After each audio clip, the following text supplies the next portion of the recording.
Hello, Milwaukee Bucks fans. Welcome back to another episode of Bucks Latest presented by Fan Arch. As always, I'm your host, Dean Simon. And before we get into everything, please make sure to leave a like, leave a comment down below, and also subscribe. We are still very much on the road to 1,000 subscribers, but we're knocking on the door. I can't believe we're almost at that milestone already. So if you want to join in on that journey, please press that big red button down below and also turn on post notifications so you don't miss out on future episodes. So, pretty jam-packed day today.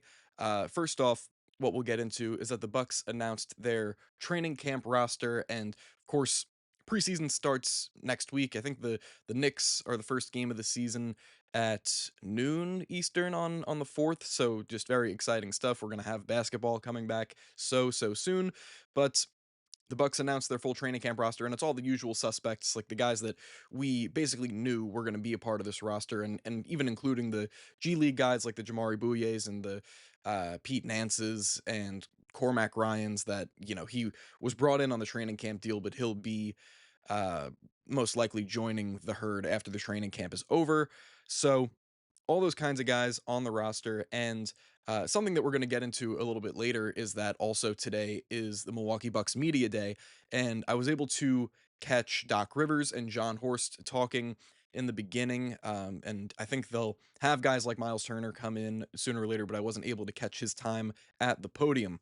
But something that was very interesting to me about the Bucks higher ups and how they're viewing this team. Someone in the media day asked John Horst, saying that you obviously have 21 guys that are going to be on the training camp roster, made up of the actual NBA guys and the G League guys, and guys that are just fighting for a contract, like fighting for the future of their NBA careers.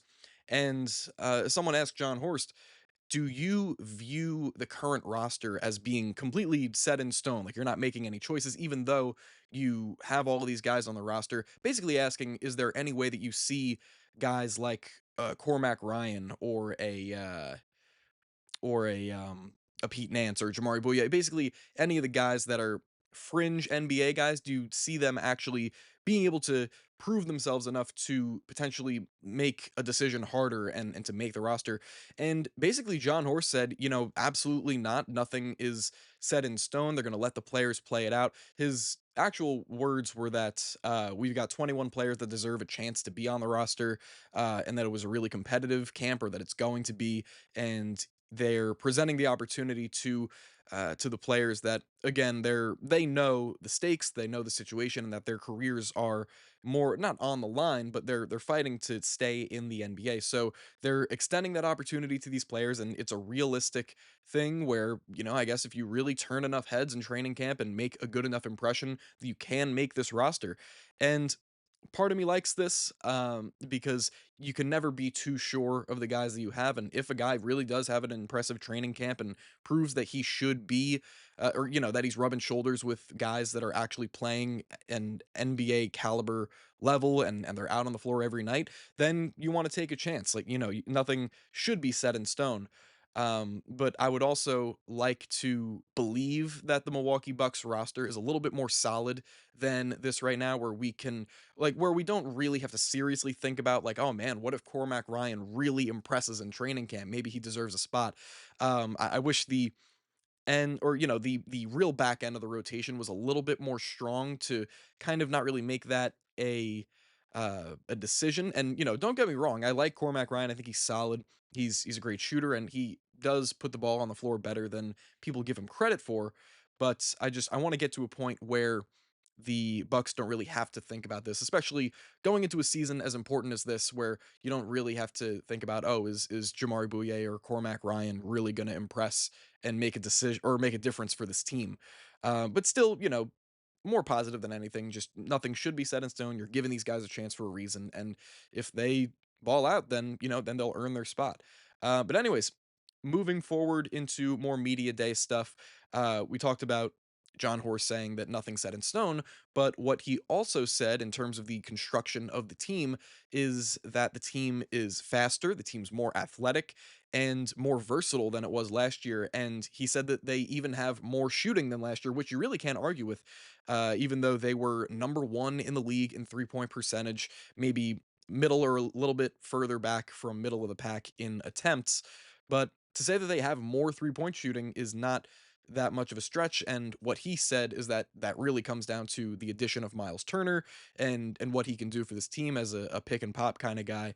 Of course, that just adds a complete other dimension, or not other dimension, because obviously Brooke Lopez has been manning that kind of position for all this time, but Miles Turner definitely will add his own little spin to it. So that's something I like to hear from John Horst as well, and something that I will say about the media day, or at least the beginning portions of it, where it was John Horst and Doc Rivers at the podium, is that it felt like there was some good energy around the discussions of the team, and that it just felt like a more positive kind of media day than it has been in previous years, where it kind of felt more like mellow, and it almost, in some ways, felt like a funeral, where it's like you knew the outcome kind of before things really took off. And this year, I mean, for better or for worse, it's more unpredictable, but I feel like it makes it a little more fun. So John Horst said what he had to say, that teams more athletic, that they have more shooting, and Doc Rivers basically echoed the same points, but he also put his spin on it when he said that the team needs to be better at attacking the rim basically and penetrating the paint, because then in turn that's going to create more three-point looks just off drive and kick opportunities. So he said that they need to be better at penetrating, and that'll create threes. There's also a lot of other numbers that they can improve on in terms of playing in pace, and just getting deflections and things like that. And something else that a reporter or writer asked Doc Rivers is that, what do you want your team to kind of take away from these beginning stages of training camp and going into the preseason? And Doc basically said that he wants the team to be committed, be bought into how they want to play and how they want to attack, and just be better conditioned.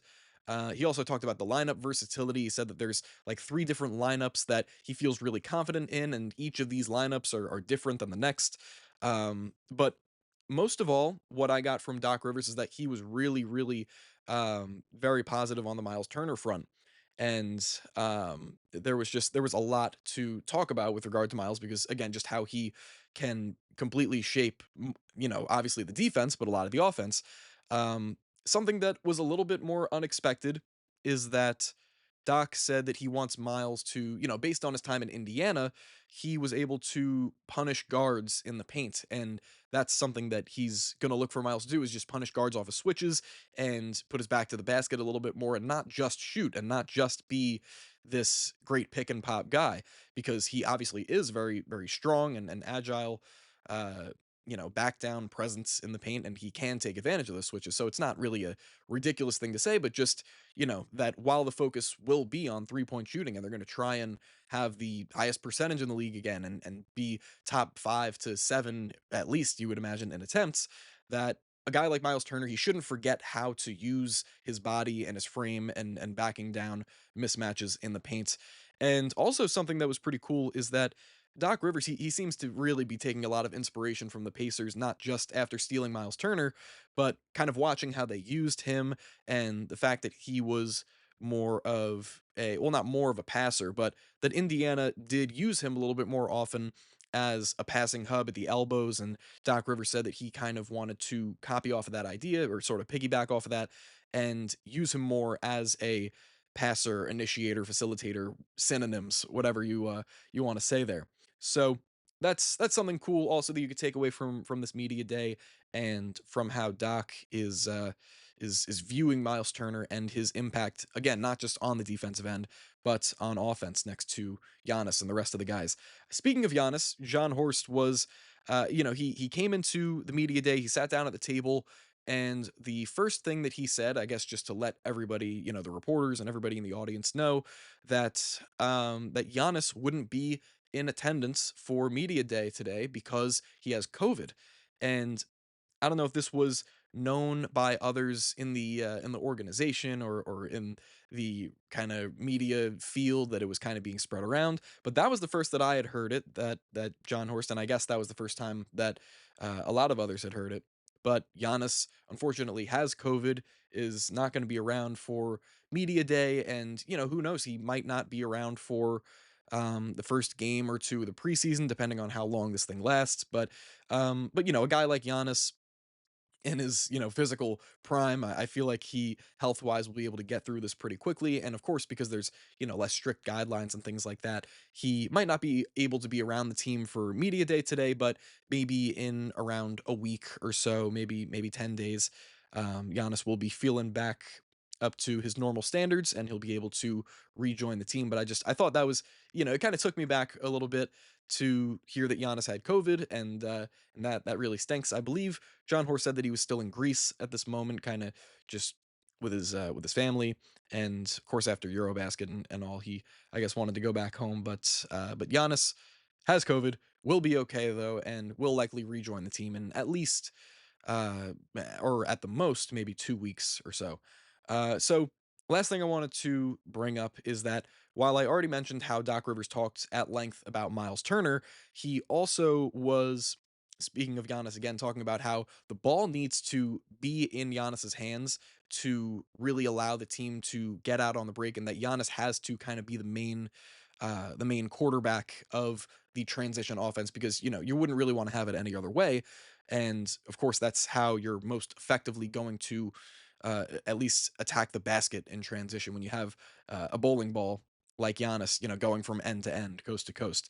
But not just the transition attack, just also talking about how I mentioned paint penetration before, also finishing at the rim will be a very valuable and important skill. And if they can get that percentage up at the rim and maybe to a top 10 around place, that would be very, very positive for the Bucks, because in order to have a drive and kick style of offense work, you need to assert yourself as a threat. When you're attacking the basket, you need to have the defense think that there's a good chance that you're actually a credible force in terms of putting the ball in the basket at close range. So then more defensive help is going to rotate towards the rim, in turn creating more open three-point looks. That's just how things work. So in the beginning, you need to establish yourself as a hard-hitting team at the basket before you can look for those three-point looks. And you can liken that to football. You can liken it to establishing the run game before you want to get the long-range bombs out. So from that perspective, I do agree. I think that's going to be maybe, or most likely, one of the core tenets of this Bucks offense is that to begin the games, we're going to be working from the inside out. We're going to be going to the basket with reckless abandon, and we're going to be trying our best to make the opposing team's front court afraid of us at the rim. And then when they're forced to make some coaching adjustments, some different decisions, and have more help come in, then we're going to spray the ball out to the perimeter to the Gary Trent Juniors of the world, the Torian Princes, the AJ Greens, and then they're going to do their work as well. And of course, this can work most effectively with a guy like Miles Turner, who can be the best of both worlds. He can be a fantastic lob threat, or guy just receiving passes in the dunker spot, going up for layups and dunks, and then in the blink of an eye or in the snap of a finger, he's floating out to the 3-point line, catching and shooting in a half a second and draining it from 30 feet. So course, Miles Turner is going to probably be the real key point in those kinds of discussions in terms of attacking the rim, driving and kicking. But again, have to establish or make the defense a little bit more fearful of your team directly at the rim to kind of get that 3-point offense flowing. But anyways, that'll be it for me today. Thank you very much for tuning into another episode of Bucks Latest presented by Fan Arch. Again, I've been Dean Simon, and before you go, make sure to leave a like, leave a comment down below, tell me what you think about the full-on media day once everybody's able to view that, and also press that subscribe button. Again, getting dangerously close to that 1,000 subscriber mark, so I would really appreciate it if we can get there, and turn on post notifications for future episodes, and that'll be it. I'll see you guys in the next one. Go Bucks.